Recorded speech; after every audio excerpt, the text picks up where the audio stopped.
Welcome back to the Gruber Morning Show. I'm Pete Gruber. And I'm Zane Courtney. And we're here to entertain you this morning with all things related to EVs and alternative energy. We've got so much fun stuff to talk about today. I'm so excited.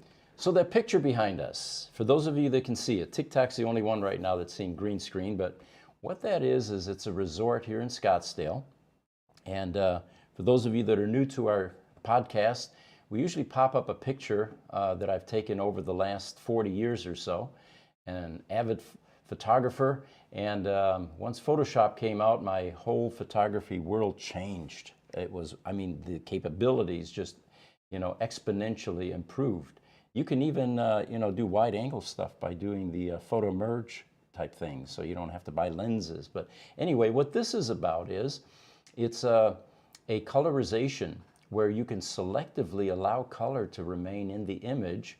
And it's a pretty simple process. What you do is you create an overlay of the picture, so a second picture, and then you gray that out or take the color content out of that second picture, and then you use your erase tool to erase portions in that overlay, and the color begins to pop through. So you kind of have to be precise with what you're deleting, but that's what this is an example of. And you can get pretty striking effects, like if you want a car to pop and you've got an interesting industrial background, you don't want any content color there other than the harsh angles.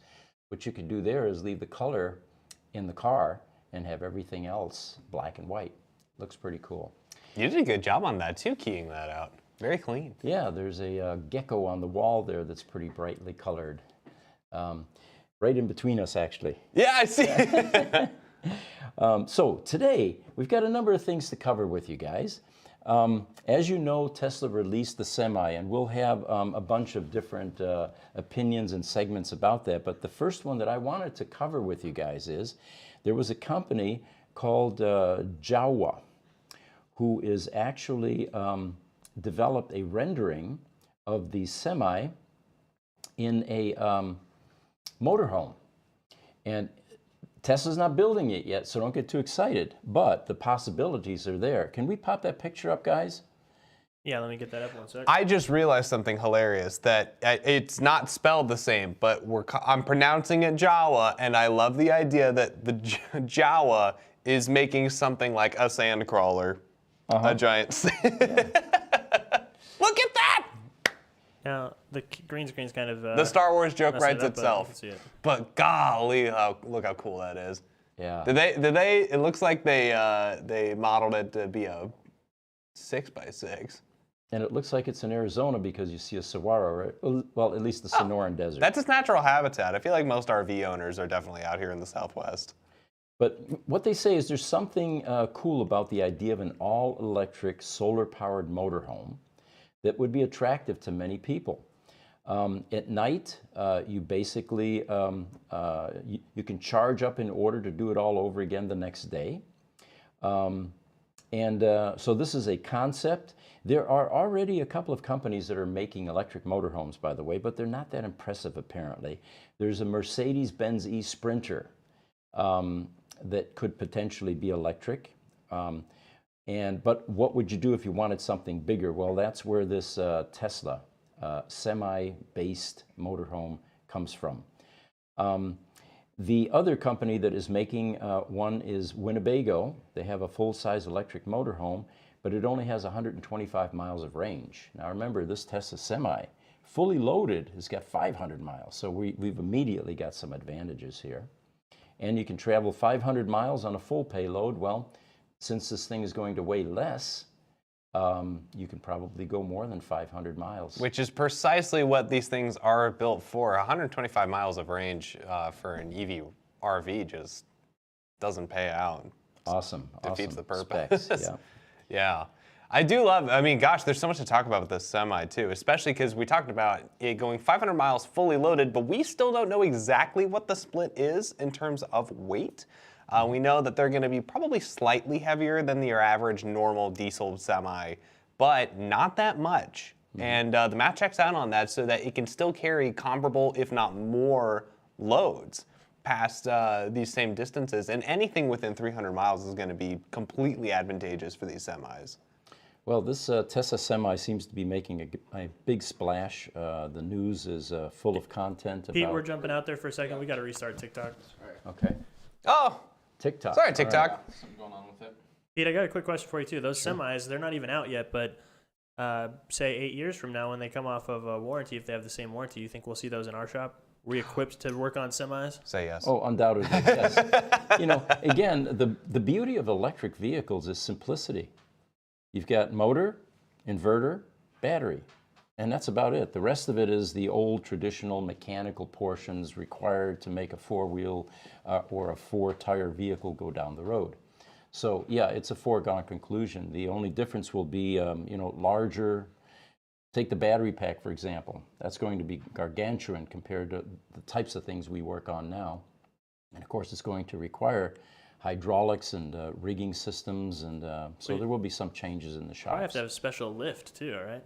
Oh yeah, yeah. You would think that they would just take existing battery packs. I know that it's 100 kilowatt hour, or sorry, not 100, 1,000 kilowatt hour, which I saw another resource that suggested that it's probably somewhere around 914 kilowatts, so somewhere still kind of close to that 1,000 kilowatt hour range, but 914, whatever.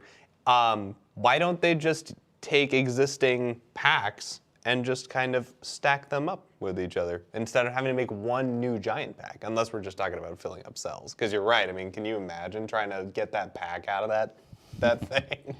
It's probably going to be done in sections, layers, segments. You know, because we won't be the only ones having service issues. By the way, Tesla is converting their service centers to get ready for the Cybertruck.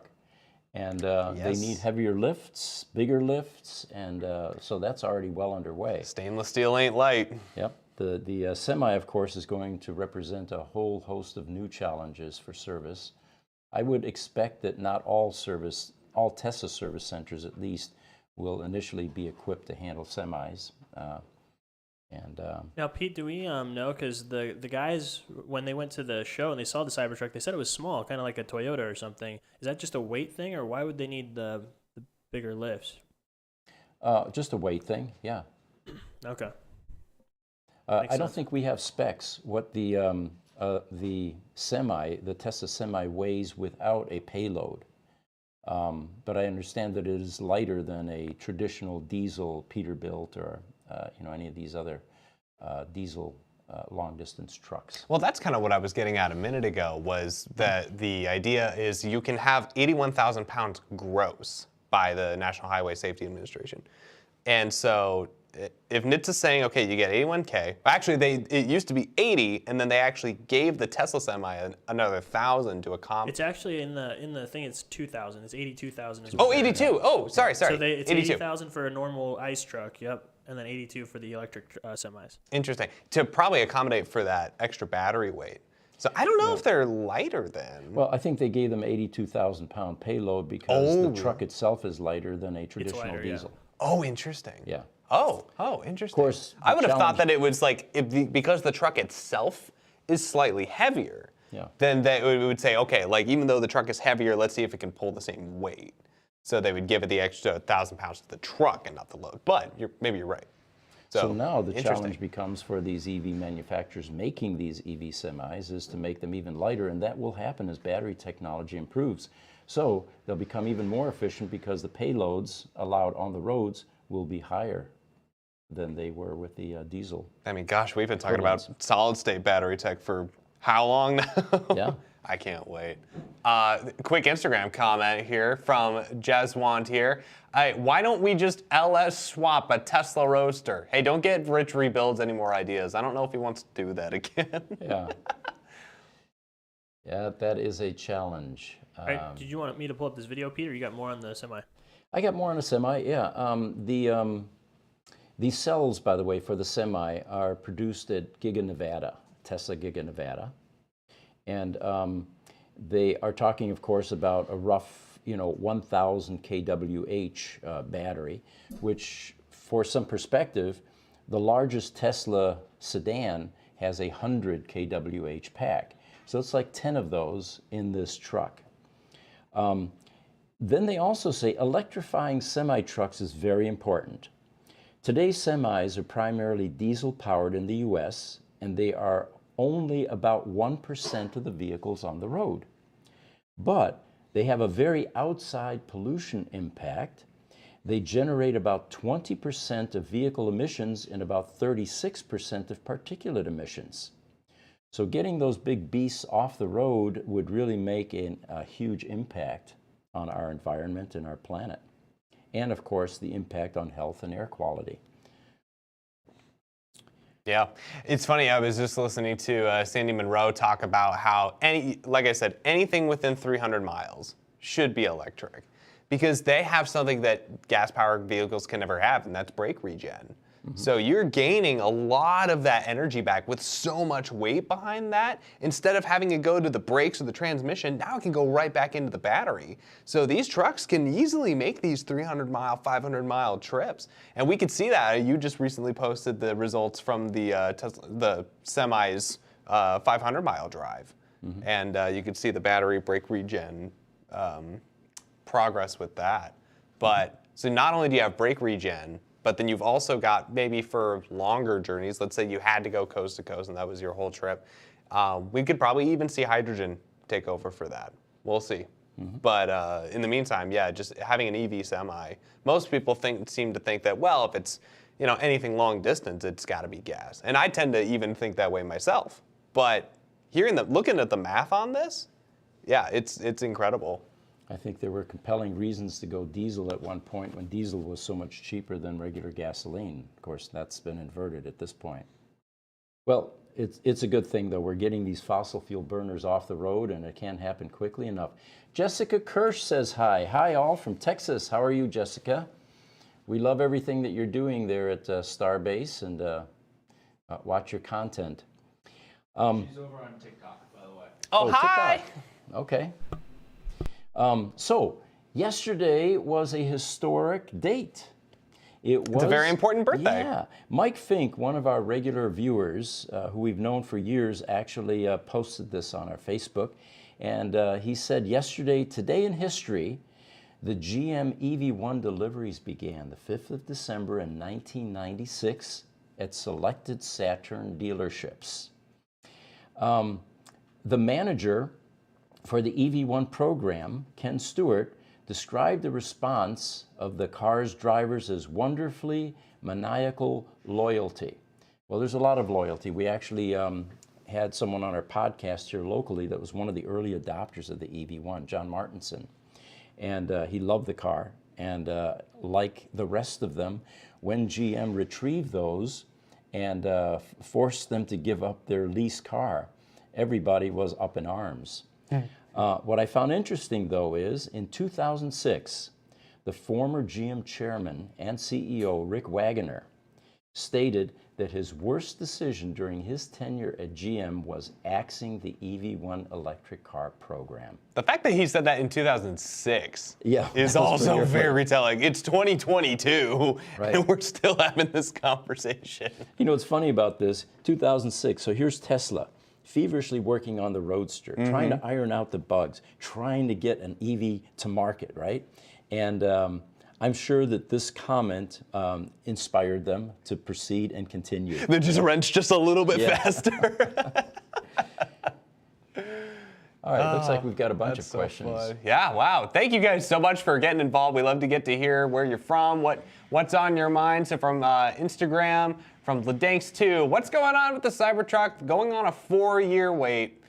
Yeah, it's been a slow burn on that one. Well, what we do know, for those of you interested in the Cybertruck, we have it on good faith that the Tesla service centers are beginning to ready themselves for the Cybertrucks by installing different types of lifts.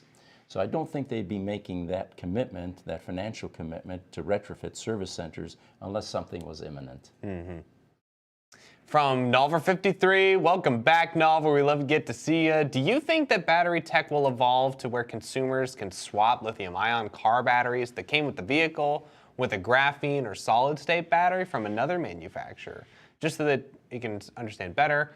And I guess there's 2 questions here. So let's start with that first one. Sure. When are we going to see battery swapping? Well, you know, in the world of cars, people don't just simply send their car to the crusher in all cases, unless, of course, it's a Ford Taurus or something that you really don't care about. But most people get pretty attached to their early Teslas. You know, the Tesla Model S customers are a pretty passionate bunch. And the car lends itself to being rebuilt and restored. So yes, to answer that question, as battery technology improves, if the manufacturers don't allow a retroactive replacement to newer technology product, aftermarket is going to jump all over that. So it's a foregone conclusion. There will be other types of batteries that are far more efficient, that are lighter, and they will be retroactively able to be put into legacy cars. Yeah. Backward compatibility, I think, is what they used to call that in the computer world. And in the computer world, too, you even see that between computers and smartphones that batteries do change per model. Not every iPhone battery is the same through generations. You can rarely swap batteries between different Pixel phones or things like that. So it's interesting. Maybe it'd be nice to see a good standardization, I think, as we continue to go forward. We're seeing standardization with charging ports, maybe even batteries. So I think that's also going to be a huge improvement, because then everybody can say, okay, now anybody can use whatever battery they want to power whatever vehicle. So I'm with you, Nalvar, with getting more swappable batteries in there. And his second part of his question is, are graphene batteries solid state batteries? Are they the same, or are they different? They are, and yeah, both terms do get used a lot. Supercapacitors is another term for that. But the graphene technology is an interesting one. It will, it's still in development, and a lot of companies are working on it. What we don't know is what kind of inroads Tesla has made, and of course, they're not the type of company that if they have a successful design to hold back. They will begin to release and produce and convert cars. If we know anything about Teslas, if they have a consistently good idea, they will never stop using that consistently good idea. They do not end. From Kevin Frederick on YouTube, 500 miles range is unreal. Agreed. It's amazing. Farm equipment logging specifically could use tech like that. I mean, yeah, John Deere's already gone ahead with electrifying a lot of their own fleet, and we'll see. There's someone else had a comment, and we'll get to it in a bit, but about maintenance and what that'll look like. As you said, that it'll likely get simpler, but maybe not easier. But you know, there's an Instagram question from Ian Danks too. How much smaller will the Cybertruck be than its original design?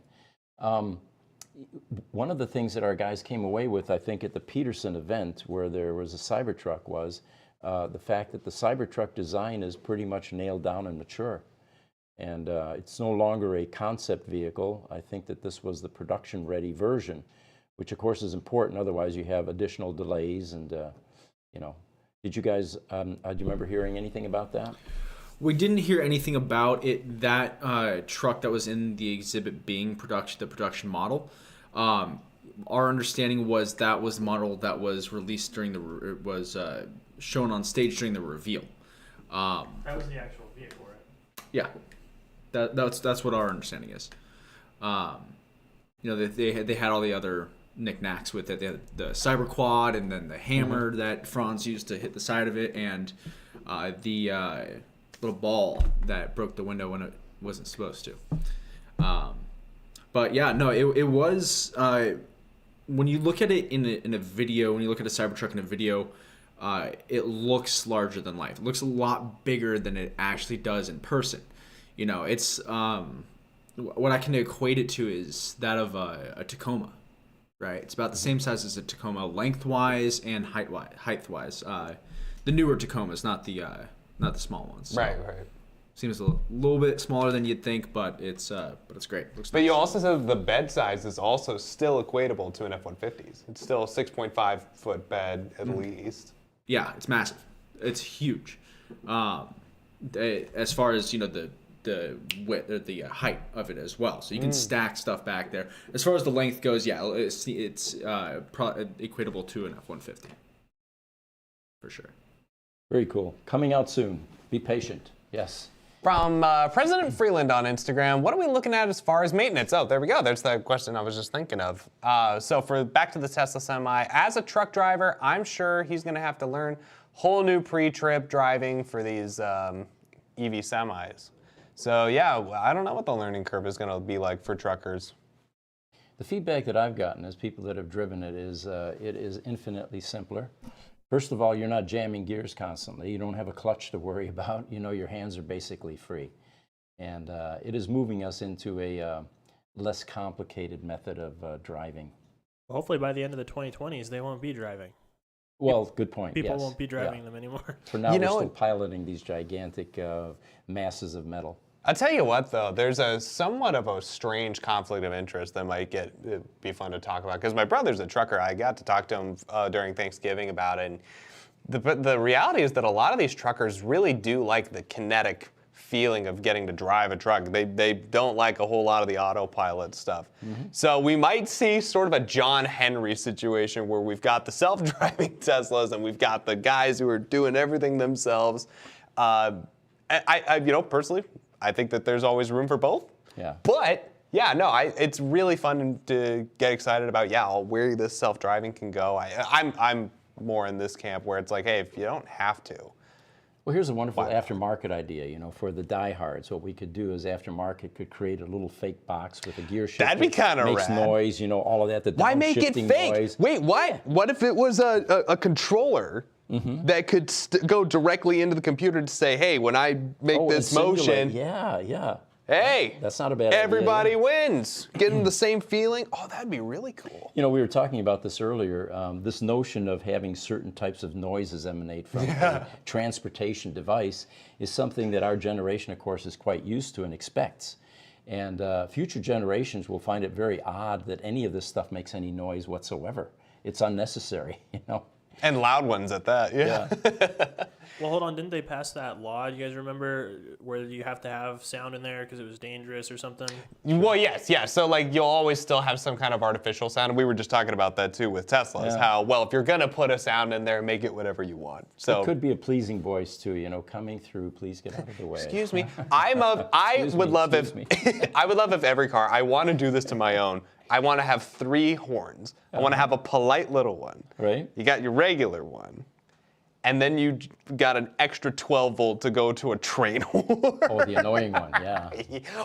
Just an ear-shatteringly loud, please move. Jessica, looks like she's got her tri-motor Cybertruck on order. All right. Yay, it's coming. It's coming. She also asked, how do you think bringing lithium refining to the U.S. by Tesla will help expedite the production of the 4680? It's a great question. Yeah, I'm not sure the two are related. I think it is in the sense that by keeping it closer to home, we're going to be able to see more production coming out of California. We're going to see it in Nevada. I mean, look, if the lithium refining is already going to be in Nevada, and you said that it was their battery facility is also being built. Right.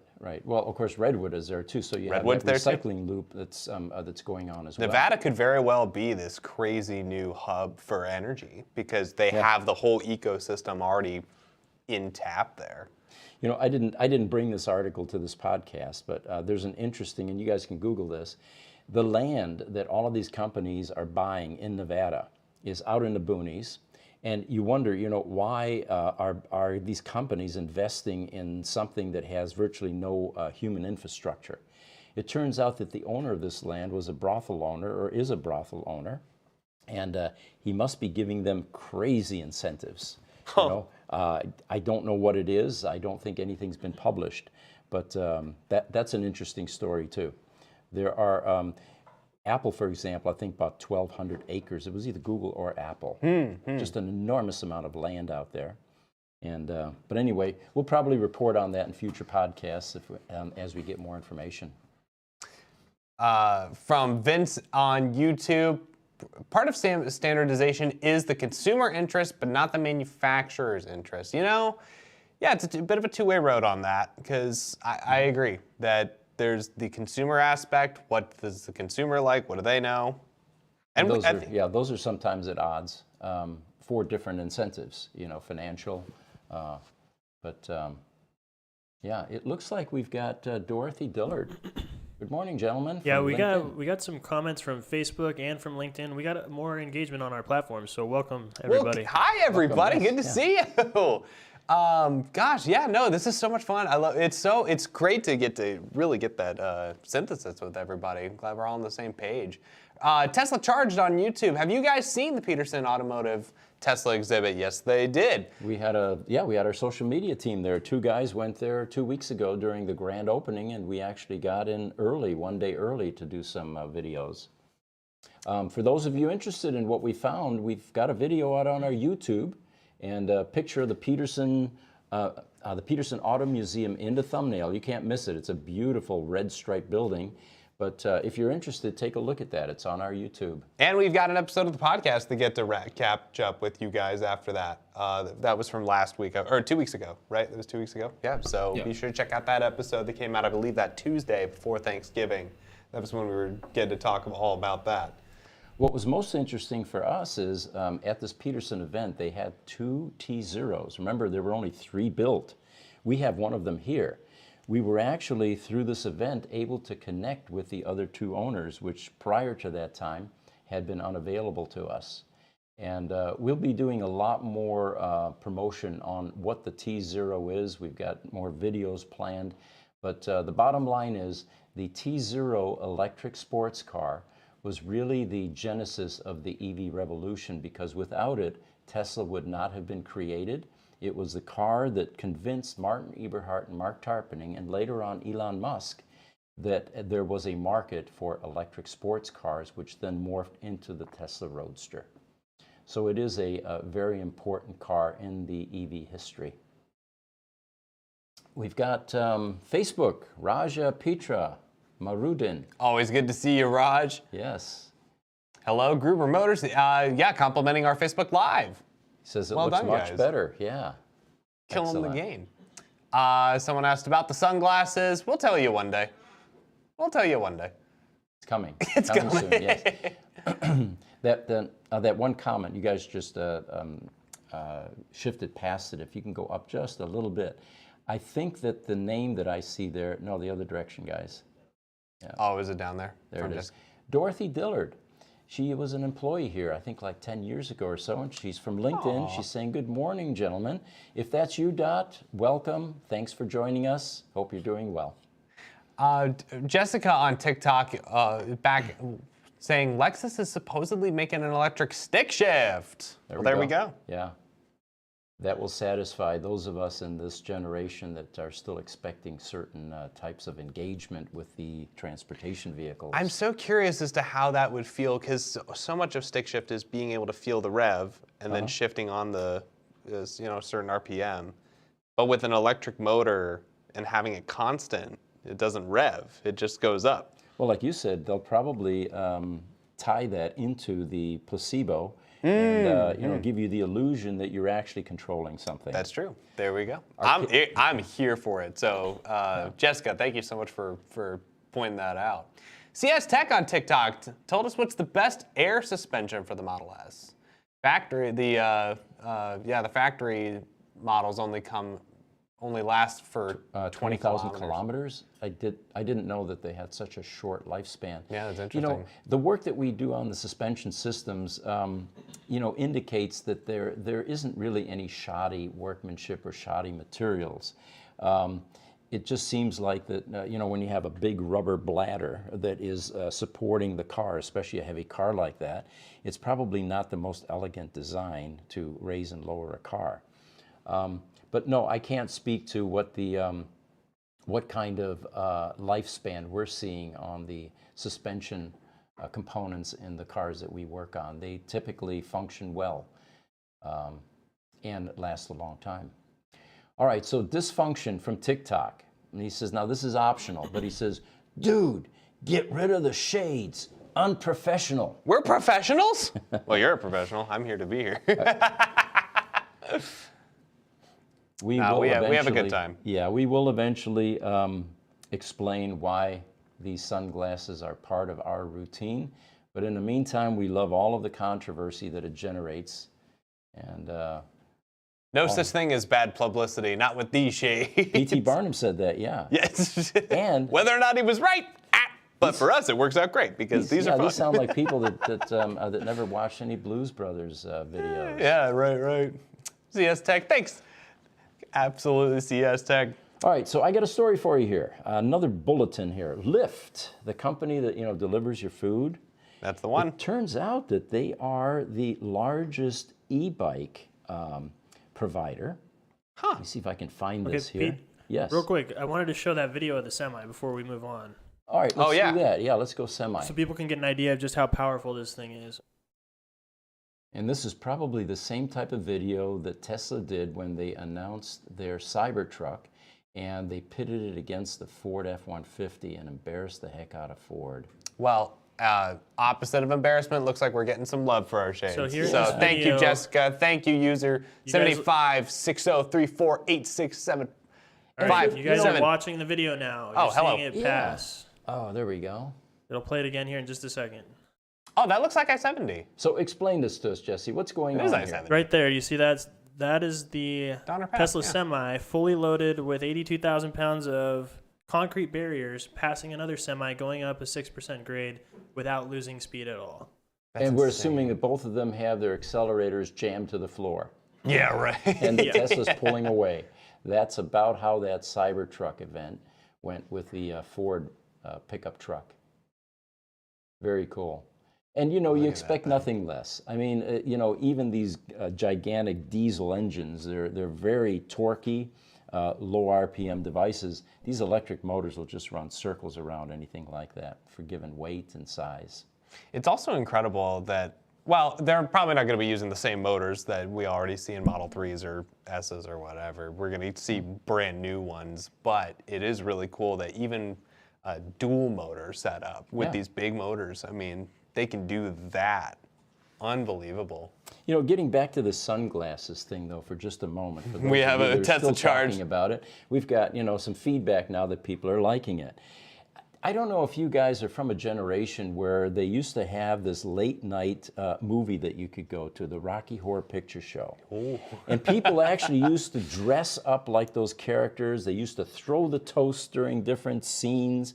And what I'm going to suggest to you is pull out your sunglasses when you watch our podcast. Maybe you'll begin to see what we're beginning to see with these sunglasses. Listen with us with your eyes protected. And for those of you that don't have any cool sunglasses like we do, we are going to get some swag on our website. We're working on that? You'll be able to buy some and join us with the sunglass Join the podcast. sunglasses crew. Very cool. Like Tesla Charge says, blinded by the lights and looking cool in the process. You got it, Tesla Charge. There's a comment just before that about batteries. So from My Melt on YouTube, our Model 3 had two 12-volt battery replacements. Each lasted about 2 years. Yeah. Second battery did give a warning, thought that you carry upgraded 12 volts, but they don't say it on the website. Can you buy upgraded 12 volts? Yes, we do have the upgraded, and I'm sorry they're not on the website. They should be, guys. We have our webmaster here. We'll check that immediately after the podcast. But on our website, under the Tesla Model S section, S and X, you can buy the 12-volt batteries there. Just some quick history. Initially, Tesla went to C&D, who makes batteries for the critical power world and deep discharge batteries for golf carts and other applications. So a pretty well-known battery vendor. What people didn't anticipate is that the 12-volt battery systems in these electric vehicles are going to work overtime. For example, in your ICE vehicle, your battery does absolutely nothing until you get in the car and you crank it over, and then it has to deliver hundreds of amps of current to turn over that starter motor. Then, once the engine is running, the alternator takes over, provides a charge back to the battery, and the battery can go back to sleep, and the alternator is basically running all of your 12-volt devices in the car. With an electric vehicle, especially the Teslas, you have an enormous amount of devices that are constantly drawing on 12 volts. Security systems, door locks, the MCU, the computer. So it's constantly working and constantly getting charged from the 400-volt battery, from the main propulsion battery. So this battery really is working overtime. Eventually, what they ended up doing was going with a modified C&D battery, which had some carbon technology in it. And that's exactly what we replicated with our 12-volt battery. By the way, we are Gruber Power Services is in the battery business. We have our own line of batteries that go into critical power applications, and we simply use that same vendor to build a custom battery for the Teslas. And that's what we sell on our website. Okay, Pete, I'm pulling that up right now so they could see it. It's on our website. I think we do have it marked as local pickup only, though. I think we were having some issues shipping batteries, but Okay. we do have them on the site. Okay, good. That's good news. We'll have to solve that shipping problem because not all our customers are local. So the batteries will work about 2 years. You're not going to get an extended period of time because of the amount of work that this battery does. So 2 years is not an unreasonable lifespan for these Tesla batteries.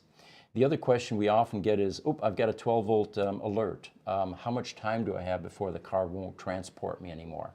You literally have 2, 3 to 4 weeks before it actually becomes a concern and the car begins to complain and may not take you somewhere. So you have time when you first get that alert. That's good to know. About a month. Yeah. Very cool.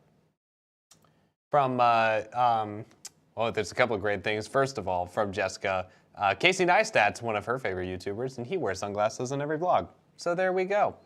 Yeah, we have big love for Casey Neistat. That guy's got it figured out. He's a great YouTuber. We're going to have to get Casey to come to our podcast. Yeah, just no new shades needed.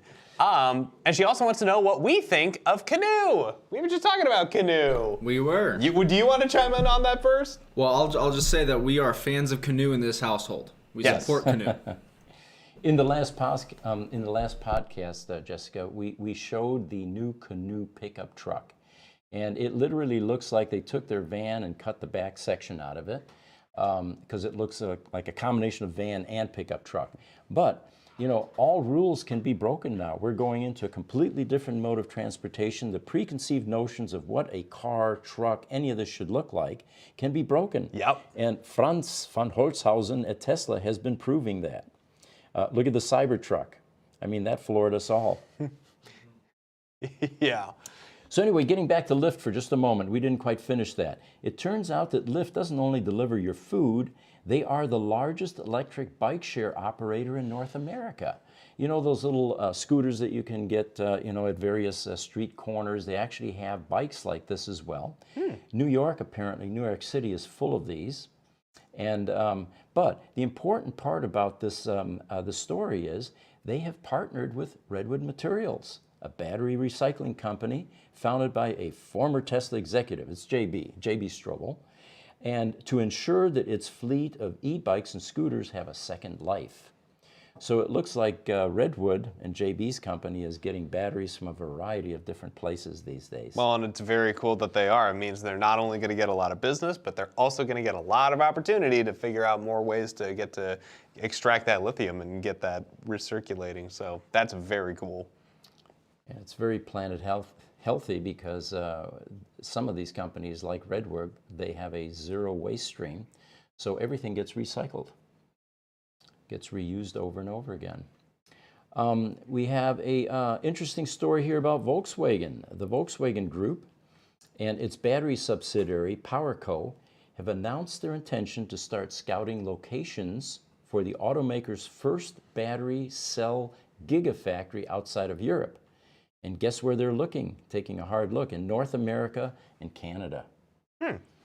So that would be interesting. Again, the supply chain is getting smaller, at least in North America, and things will be closer and much more accessible.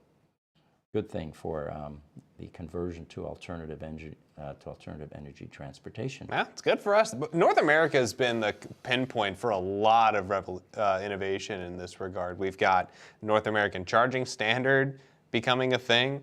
We've got more, more battery production happening between Canada and the U.S. We've got the Tesla Semi getting produced here.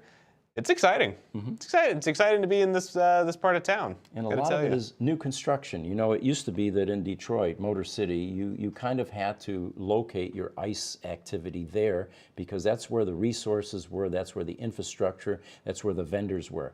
Now that we've got a completely new, clean slate, you know, you're seeing things pop up in the strangest places, like this place up in Nevada that we were talking about. Right.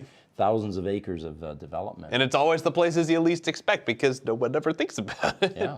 There's even a town called Cobalt in, I believe it's Manitoba in Canada. If you all want to correct me on that, please do. But I'm pretty sure I know it's up in Canada. I can't remember if it was in Manitoba or a different province there. But the whole town's called Cobalt. They've got so much of the stuff. It's like, yeah, you would have thought that we had hopped on this a little sooner, but it's just kind of funny the way that this all rolls. So yeah, man, it's exciting. So one of the questions we get asked a lot is, how does a Tesla electric car function in cold weather? Are they really usable in cold weather? This is also a good question for those semis, because semis go through a lot of different places. So what I have here is a actual report from a Tesla owner in northern Canada, where the temperatures get down to minus 40 degrees quite regularly. And here's what he has to say. He said the first thing about living in this kind of climate with an EV is there's no risk of not starting in cold weather. He makes a good point there. I used to live in Rochester, New York. I had a little Opel GT. It was a little four-banger, and I swear to God, when it got below zero, this thing just would not start. So every morning I'd have to go out with a can of ether, spray that into the carburetor, and hope that it didn't explode and singe the hairs off the back of my hand.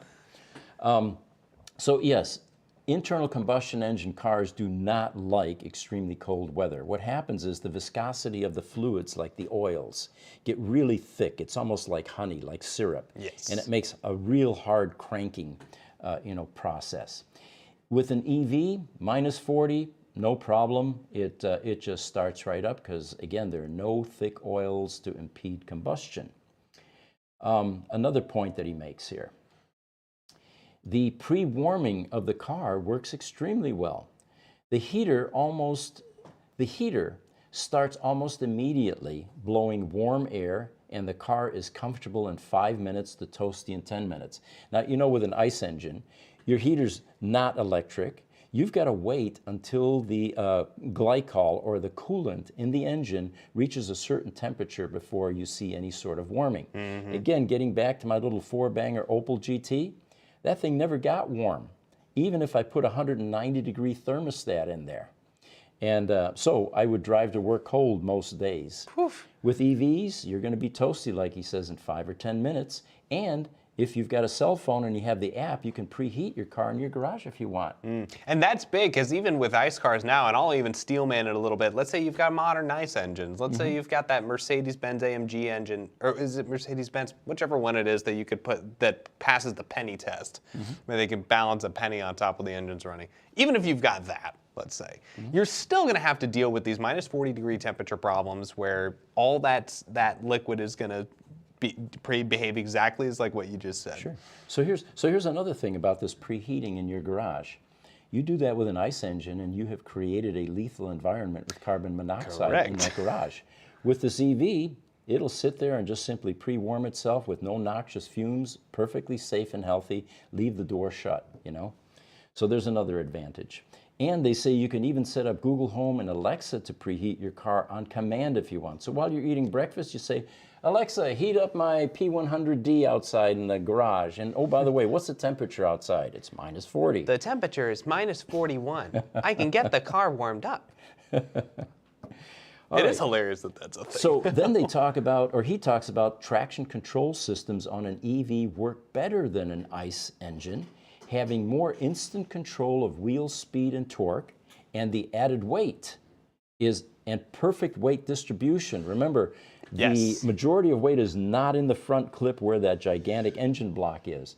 It is an entire floorboard of 7,104 lithium-ion cells weighing about 1,200 pounds, so you have an even weight distribution, which helps you get through the icy and snowy roads. The guys at Out of Spec Reviews, they live up in northern Colorado, and they've been doing a lot of ice road testing with Model 3s, Model S's, and you name it. And even if you don't necessarily slap on a set of snow tires, you're going to be more than happy for everything that just said. So I think that's hilarious. And I've even thought that as a Colorado native is, you know, with an EV, and I always think about like, well, if you don't have a gas engine that's generating all that heat and the battery's not necessarily getting too hot either, am I going to freeze out in my car? And that never seems to be the case. Most of them tend to be very, very happy. So he goes on. He says, you can, and there's a picture of him now standing by a gas pump. He's all bundled up. You know, he's got the muffler on, he's got gloves on, and he's standing there in minus 40-degree temperatures with a wind chill that's probably taking that down well beyond minus 40, while he's waiting for his, you know, tank to fill up. He said with the EV, you plug it in at home when you get home, and you forget about it. In the morning, you got a full tank of gas. Yeah. No more trips to the gas station, no more standing out there with the wind ripping through you. And someone also mentioned that, yeah, if you got to use a public charger and you got to be there for longer than, say, 20 minutes even, okay, you can wait in the car. It's not so bad. It's well insulated. Or you can go somewhere nearby if you're able to and be cozy there. You got options. You got tons of good options. Now, he is objective about this, and he says that there is some downsides. And now we're going to go into the bad of owning an EV in an extraordinary Let's get to the cold obvious one temperature. first. Yeah. Range is impacted, he says. Yep. Less in an EV with a heat pump. Expect a 30 to 50% range reduction on short hauls, where it really doesn't matter, he says, or 10 to 15% on longer full battery hauls. That's a huge difference, actually. It is. 10 to 15, I mean... You're heating the battery and you're heating the cabin, and that's going to require some energy. If you don't preheat the battery, he says the battery power is reduced and braking regen is limited. So you can get around that by preheating the battery. And then he says, finally, he says, some say the door handles freeze in winter. He said he hasn't had this issue except after a car wash. So he doesn't feel that it's much different than other models, but it does get a lot of media attention. I think especially with Teslas, how you have the flat to the car design, that tends to get that same criticism. The presenting door handles will have a Correct. difficult time going through a sheet of ice that has been allowed to build up on the skin of the door, yeah. Cool, all right. For Core Glass on YouTube, whatever happened to the pre-production Tesla Model S and Roadsters? Whatever happened to the pre-production models on those? Some of those were at Petersen. Yeah, we had a chance to see the Model S pre-production. That vehicle, it looks completely different than the Model S that we know. So they've got at least one of those at the museum. There was also the Lotus Mule as well, which wasn't necessarily pre-production, it was more of a proof of concept. But that is also at the Petersen Auto Museum. As for the rest, I'm not aware of where those may be, if there are others. So that pre-production Roadster, that was a 2005 Lotus Elise that they put the AC Propulsion Systems drivetrain into, PEM and motor, Correct. in anticipation of a proof of concept for the Roadster concept. Exactly. Okay. You know, some of these cars, these early pre-production cars, end up getting crushed, sadly enough, or they're donated to schools, museums, you know, training class type operations, or sometimes they end up in an employee's garage. There's one we're talking to now that has a T0 in the garage, or at least parts of one. Very cool. So, And Pete, Yes. real quick, Tony from LinkedIn is saying, big challenge in cold weather is keeping the cabin warm. A lot of power is consumed in the heaters. Range is significantly reduced. He said that a while ago before you went on your spiel. Basically the same thing. So I just wanted to point out we have more people over there on LinkedIn as well today. Hey, Okay. great to see you, LinkedIn. And also, guys, we're at 54 minutes. okay. We got plenty. We got 5 whole minutes. But I feel like there's also a strong connection between having to do exactly both. It's most of the energy that's taken from your range is used for that cabin heating. So, Yeah. and like they said, that doesn't tend to happen much if you have a model with a heating pump. The 2023 higher end Ioniq 5 all-wheel drive edition, that's going to have a heat pump. So that's cool. Lower end models probably won't. And yeah, fair enough. Facebook question. We see this one often too. It's from Gary Mark. He says he has a 2014 Model S 85 kW, with 422 kilometers range at delivery. Now he's at 385 kilometers max. He says that's a 9%, he's done the math for us, thank you, 9% degradation over 8 years. Does degradation happen from individual cells or overall battery packs? It does not happen from individual cells, and I'll tell you why. When individual cells go south, they become resistive, and it is a process that accelerates. And what you'll see is the range begins to decline rapidly. You lose some miles every week or dozens every month. What you're seeing is an overall degradation in all of the cells, which is a healthy process of degradation. It's not going to shut you down. The question is, how do we refurbish batteries? Well, for the cells that have aged and are no longer at full capacity, there isn't anything you can do. And anybody that tells you different is selling you snake oil. And I'm sure there will be those types of companies as well. You know, put this little fluid into your glycol system, cooling system, and the battery will recover. How do we refurbish batteries? We repair battery packs, and the reason that's important is when you get a resistive cell, eventually that pack will no longer charge at all. And one cell out of 7,104 can cause that symptom. So our challenge is to find that needle in a haystack, find that one cell, and once we do, the pack goes right back to baseline. So if you were getting 385 kilometers charge, once we get that cell cut out of circuit, you're going to go right back to 385, and the car never realizes that 1 out of 7,000 cells went MIA. Fantastic. Core Glass responded to the North American Charging Standard. You mean CCS, which was developed by Volkswagen? No, I do not. And if you haven't seen it yet, that it's probable actually, that the Tesla patented charger is going to be the new North American Charging Standard, since they just released their patents on those models for free. So it's more than likely, because they already have a more streamlined design that can output the same energy as CCS, all in one smaller unit. It's more likely that that's going to become the new charging standard in North America. Aptera also just really announced that they're going to be using that new North American charging standard, the Tesla connector, for their other future models as they're in development. So we might be able to see a little bit of both on the Aptera.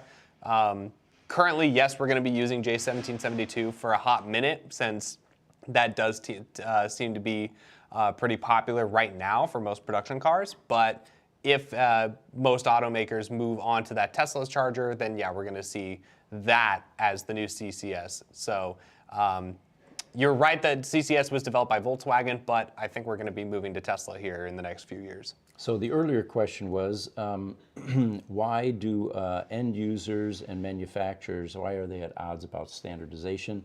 There's a good reason.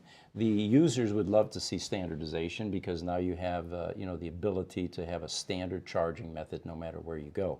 For manufacturers, it's very difficult because of the hefty investment that they've made in certain types of charging stations. We're talking about molds, dies, tooling, machinery, production equipment, and of course a bunch of inventory that they're sitting on. So that's one of the reasons that those two concepts are at odds.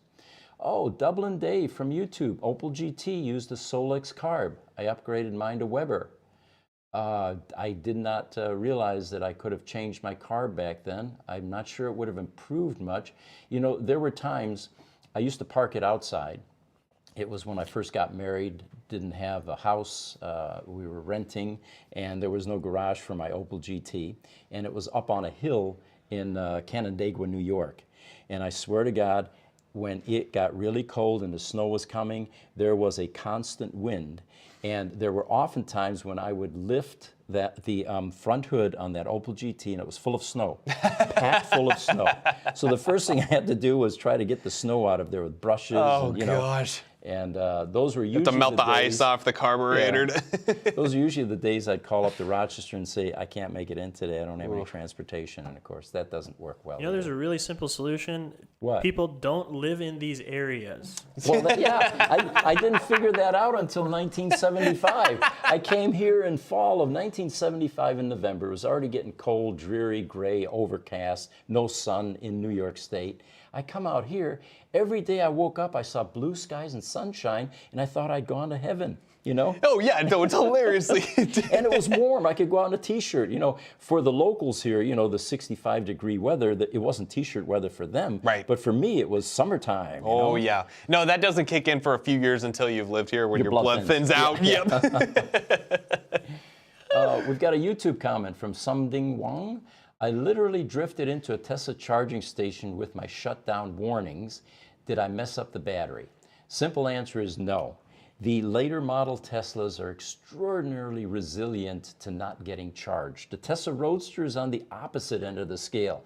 If you don't charge that puppy and you miss a couple of months, it goes into a coma and the car has to come to us to be restored, to have that battery continue to operate. But the rest of the Teslas are immune from such problems. So you can run it down to zero, you can get it towed somewhere, and it will continue to charge. There are safety mechanisms built into that pack that prevent it from what's called bricking or dying completely. I just saw an article about how an F-150 Lightning just got bricked at an Electrify America charger. Really? So that's probably another reason why we're not adopting Volkswagen as the CCS. Right.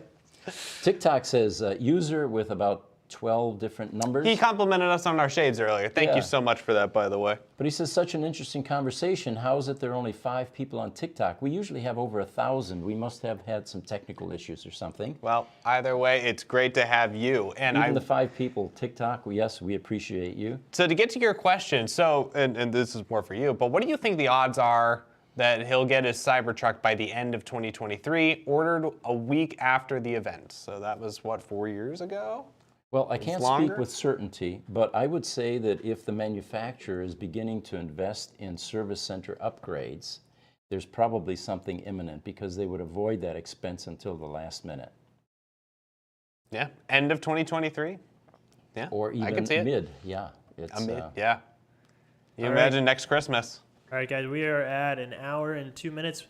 And we want to make sure we thank everybody. We had a lot of engagement on all our different platforms today. We did, yes. And we want to thank Facebook, Instagram, LinkedIn, TikTok, YouTube, of course. Shorts, Yep. Facebook Shorts, Reels. We're everywhere. We made sure to get every nook and cranny of the internet. And guys, we're here every week, twice a week, 8:30 Tuesday and Thursday, Mountain Standard Time, 8:30 a.m. And anytime you have questions that you weren't able to get answered during the podcast, just email them to us at ev@gruber.com. For those of you that want expanded content, I'm telling you, our YouTube channel has almost a couple hundred videos, and you'll probably find exactly what you're trying to research or that you're curious about on our YouTube channel, including the Petersen event. For those of you that were interested what was there, our social media team did a pretty good job documenting that entire event. Again, we want to thank you. I'm Pete Gruber. And I'm Zane Courtney. We'll see you Thursday this week. Please join us.